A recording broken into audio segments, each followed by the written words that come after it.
I am Nancy Goldberg-Kilton. I was raised Jewish and experienced a miracle from God at Rainbow Bridge on Lake Powell in 1992. I was changed in a moment from not believing in God to a woman who knew the reality of God and His Son, Jesus Christ. Here is part 1 of my story.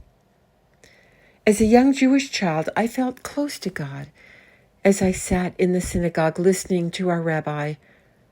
But as I grew older, my need for God faded. By the time I graduated college and started working, my religion was more of a tradition than a belief. After all, the God I read about was ancient, and His miracles happened a long time ago. What did He have to do with my life? He was not real. Jesus Christ to me was my enemy. In His name, my ancestors were killed. My family was also persecuted, and it still happens today. I worked very hard in business and eventually achieved success by the world's standards. I was married, and our combined income enabled us to purchase things that I thought would make us happy. We bought a vacation home, an extra car, clothes, etc.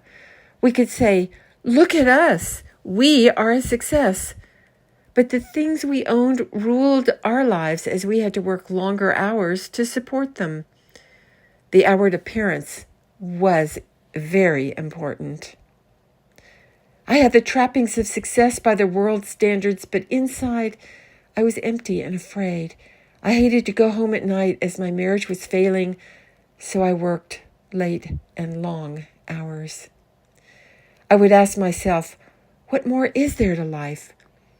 Was this all there is? Why was I feeling so alone and empty inside? How could I feel better? I knew some people filled up their emptiness with worldly activities that were not good for them. I did not smoke, take drugs, or drink alcohol, and I never would start.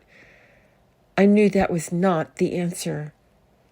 Thoughts of suicide coursed through my mind quite often. At night, as I tried to work through my problems, a thought came to me. Maybe I could say a prayer. I remembered as a child I felt comforted when I said the Shema, a sacred Jewish prayer. I did not realize that I was trying to reach out to God in the only way I knew how.